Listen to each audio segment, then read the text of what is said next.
Alright, so this is the new AGM Varmint V2 series.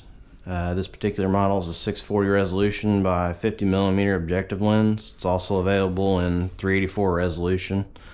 The scope was about $4,100 from Farrell, Texas Outdoors. Originally when they come out, I know that the version 1 was $55, so this is a lot cheaper and it features some upgrades. The shell of the scope and the button layout is the exact same as the old. You got your laser rangefinder up top, you got your battery compartment here, front focal adjustment, and then you've got a rear eyepiece adjustment. This front button right here is your power button. This middle button is your laser rangefinder. And then this is actually a dial. So this is how you zoom. If you just scroll forward, it will zoom in, scroll back, it'll zoom out. If you press this multiple times, it's a short press of it. That's how you cycle through your colors. One long press will pull up the menu, and then you're able to navigate by scrolling forward or backwards, and then one press to select anything you want to select on that. The mount is the same. It's just a quick release mount from AGM.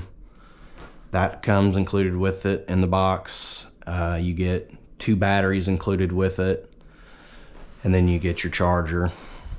They are 18650 batteries.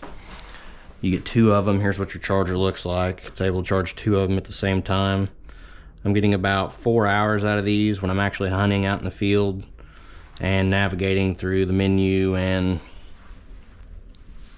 ranging targets and things like that. So if you're worried about battery life, I would run an external battery pack on it. This is an Anchor 10,000 milliamp hour battery pack, and they do include a cord with this that you can plug up. It's just a USB on this end, and then it will plug up to the scope. But with this battery pack here, I'm able to run for 12 or 13 hours, never shut the scope off, and I don't even use half of it. So I would definitely recommend getting a battery pack if you're worried about battery life or you hunt in the cold weather like I do. As far as the difference between version 1 to version 2, this version here has audio, so it now records audio where the version 1 did not. They have also added ballistics calculations, so you're able to enter your load data, and then when you range a target, it will mark your drops for you and show you how much drop you have, which is very nice for hunting at night if you're a coyote hunter. The laser rangefinder works to 600 yards. I've only tested the ballistics to 300 so far, but I'm going to get some video of me doing that later in the scope, or later in the video. And also we will show you some footage of some coyotes coming in, us coyote hunting, and just some deer and whatever else we can get on footage. But this is the most user-friendly scope I've ever used. If you're, like I said, if you're a cold weather guy and you wear gloves, you don't have to worry about being on top, figuring out which button does what. You've literally got 3 buttons here. And then after you turn it on, you don't worry about this one. So all you gotta worry about is the middle button for your laser rangefinder, zoom, and then if you want to record, one long press of the laser rangefinder does that. So you don't have 5 or 6 buttons to maneuver or cycle through. You can figure this out the first time you take it out, and then after that it's simple. You don't even have to think about it. So I'm going to show some footage that I've captured with this, and then show a little bit of the ballistics calculation working. Alright, I'm going to go ahead and cycle through the menu to let you know what that looks like. So at the top we've got our zeroing profiles. You have, I believe, 5 of those. Yep, there's 5 of them. Go to your zeroing. Select your distance, your reticle type. There's 10 different reticle types. Your color, you have red, green, black, and white. And then it does have a freeze frame on it to where you can make your first shot, and then before you adjust it, you can hold back on your aim point, freeze the screen, and then you can adjust your X and Y axis from there to correct your scope. Ballistics calculation. So here's the information you need to enter to make this work. So you need to enter the velocity, not just what's on the box. You need to actually chronograph your rifle and then see what your feet per second is out of the muzzle. I'm shooting a 6 arc and an 18-inch barrel, and I'm getting 3,351 feet per second. So your zero range, your altitude, your temperature, your ballistic coefficient, and you can get from the manufacturer off the box of ammunition you're shooting or off their website. And then you need your sight over bore height. So you'll have to measure that and enter that.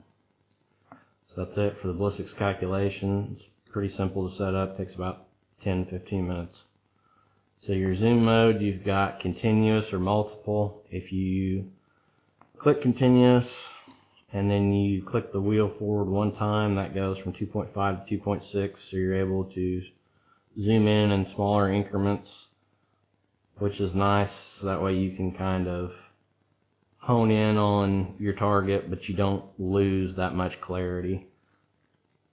So if you go back to that and go to multiple, you'll see that each click of the wheel doubles, so it goes from 2.5 to 5, and then from 5 to 10, from 10 to 20.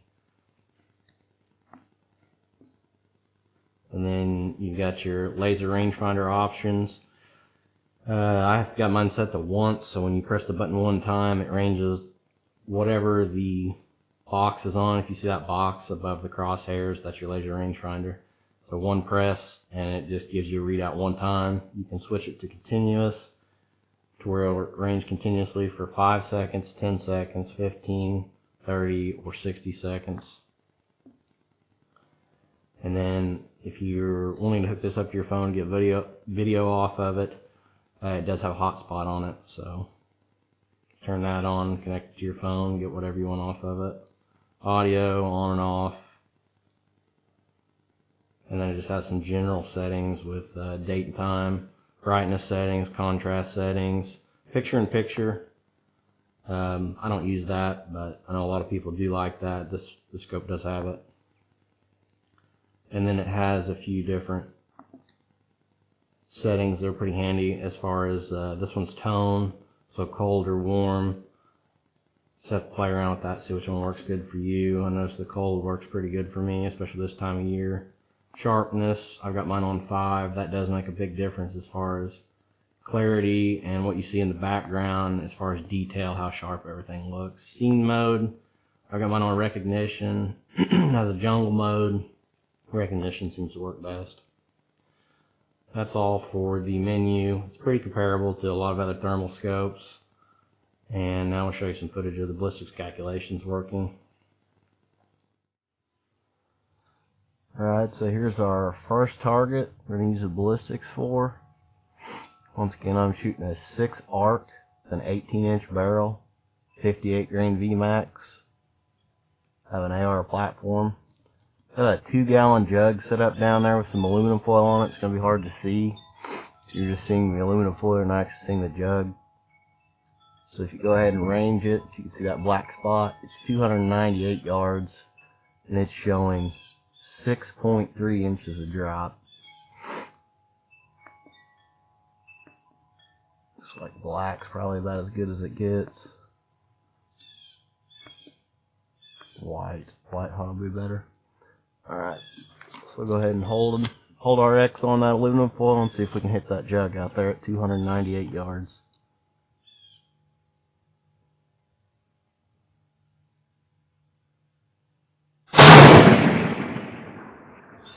And it looks like that's a hit. Alright, now we're going to move out to 400 yards and try it again. Alright, we got our second target set up out there at 400 yards. Let's go ahead and range it.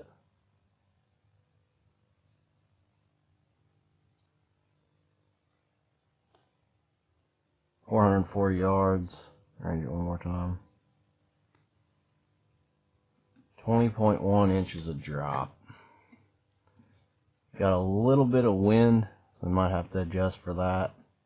We'll see how the first shot goes.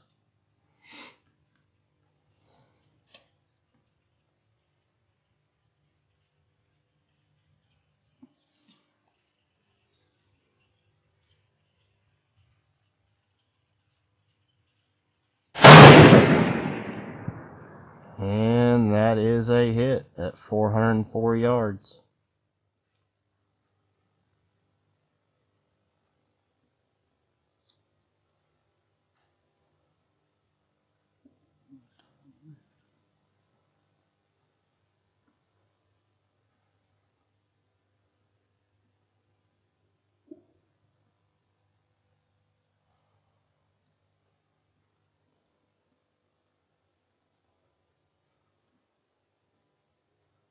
Ready? 1, 2.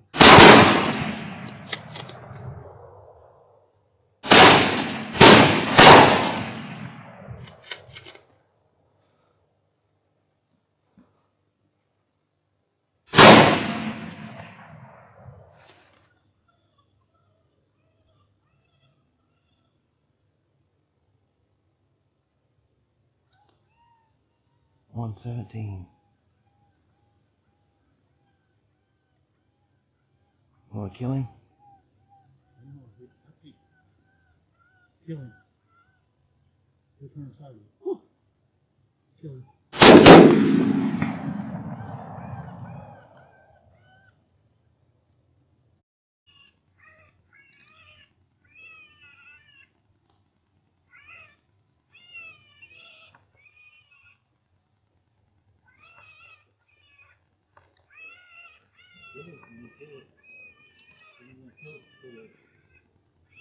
Coyote.